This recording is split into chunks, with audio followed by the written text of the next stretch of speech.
In this video we are going to discuss about magnetic forces.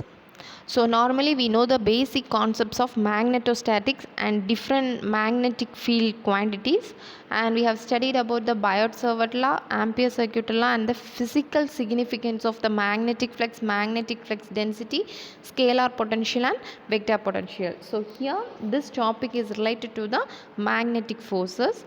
On completion of magnetic forces, students will be able to underline the properties of electric circuit elements, then the relationship between the electrostatic and the magnetic field potential.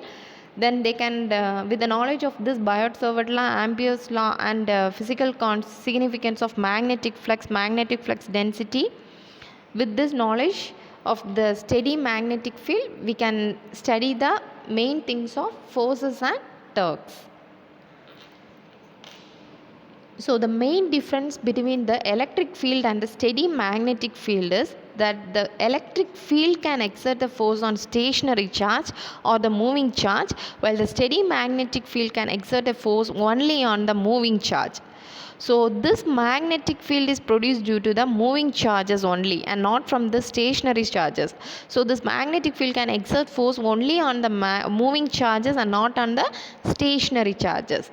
So mainly here this topic mainly relates with the explanation of forces that is exerted on the moving point charge and also the differential current element. Here we will be discussing about the magnetic torque and magnetic dipole moment, and also here the forces on the moving point charge, that is, in the previous things we have been discussed about the static electric field. So static electric field exerts force on the static or moving charge, that we can write it as Q. So based on the Coulomb's law, this force exerted, that is Fe vector on the electric charge, we can write it as Fe vector is equal to Qe vector, and its unit is Newton. And for a positive charge, the force exerted on it is in the direction of electric field. So this force we will be calling as electric force. And if you are considering a charge which is placed in the magnetic field, means this experience a force only then it is moving. So this magnetic force we can exert on the force, that is charge Q, means that is moving with the velocity v vector at the steady magnetic field. So we can write that equation as Fm vector is equal to Qv vector into B vector, and its unit is Newton. So the magnitude of the magnetic force Fm is directly proportional to this magnitude of Q vector, V vector and B vector. From the equation we can say it. And also it is directly proportional to the sine of the angle between this V vector and B vector. So the direction of this magnetic force is perpendicular to the plane containing the V vector and B vector, or it can be both. So here from this equation it is clear that electric force Fe vector is independent of this velocity of moving charge, or we can say this electric force exerted on the moving charge by electric field is independent of the direction of where the charge is moving. So this electric force we can say it performs a work on the charge, or else we can say this magnetic force Fm is dependent on the velocity of the moving charge. But this Fm vector cannot perform work on moving charge, as it is the right angle to the direction of motion of this charge. So this F vector dot dl vector is equal to 0. So here in this Lorentz force equation, this states that two or more forces can act independently. That is, net or resultant force is the sum of the effect of all the forces. That means if a particle charge carrying charge, that is positive charge, and moving with the velocity v vector which is present in this direction, where both electric and magnetic field also present, then the particle in a motion experience both electric forces and magnetic force. So the resultant force, that is F vector, is equal to Fe vector plus Fm vector. So this Fm vector plus Fe vector we can write it as Q into E vector plus B vector cross B vector.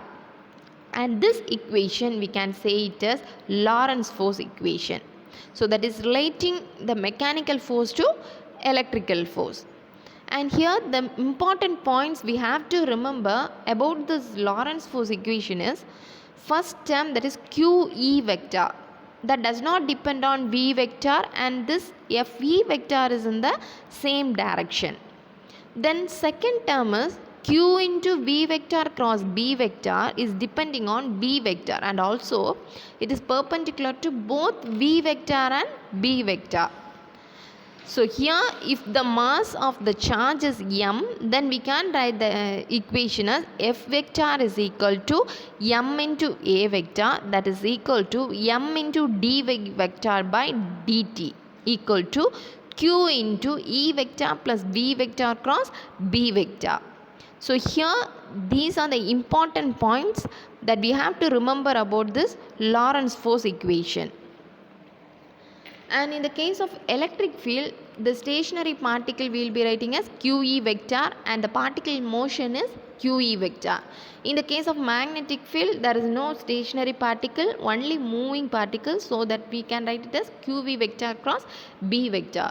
If you are combining both the electric and magnetic field, means in the case of stationary charge we will be writing QE vector, and the case of motion we will be writing as Q into E vector plus V vector cross B vector.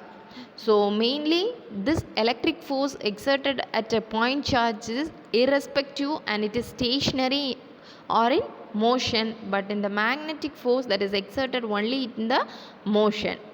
And here this electric force displays the point charge at any cost of energy, but no work is done by the magnetic force when a point charge we are displaying in it.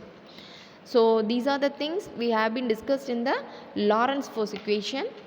And next one is force on the differential point. So in the case of differential element, this force exerted on the differential element charge dq, which is moving in the steady magnetic field.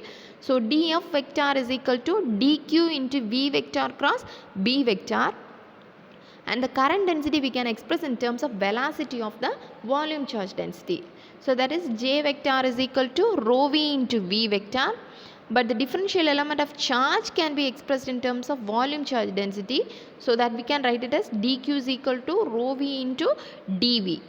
So substituting this value of dq and expressing df in terms of this J vector, we can write this equation as, that is force exerted on the surface current density df vector is equal to k vector cross B vector into ds, and this equation, that is while integrating this equation we can write it as f is equal to integral of J vector cross B vector into dv, and integrating this equation for open or closed surface means we will be writing as f is equal to integral of k vector cross B vector into ds, and here also we can integrate over this closed path. So f vector is equal to closed integral of ideal vector cross B vector.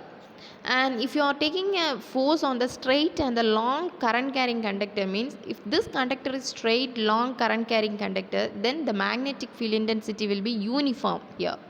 So the differential force will be, we can write it as F vector is equal to IL vector into B vector, and the magnitude of force we can write it as F is equal to ILB sin theta.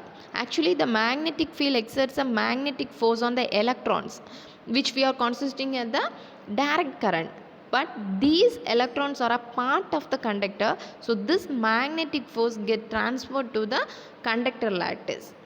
Now this transfer force can perform a work on the conductor as a whole, so that we are representing in this force between the differential elements. So in the case of force between the differential elements, that is we have been discussed that we are considering the two current carrying conductors I1 dl vector and I2 dl2 vector. So both the current elements produced by the own magnetic fields, if these currents are flowing in the same direction, means then the force exerted due to the magnetic field we can write it by the equation. So here this point charges are separated by the distance r, and if these charges are of same type, that is if positive or negative, if it is of same type means they will repel each other. If it is of different charges means then they will attract each other. So the point equation, that is force exerted on the differential current element, we can write it as d of df1 is equal to I1 dl1 into db2. So db2 is equal to mu naught into dh2. So we can apply the Biot-Savart law here. The magnetic field produced by the current element for the free space, we can apply it here.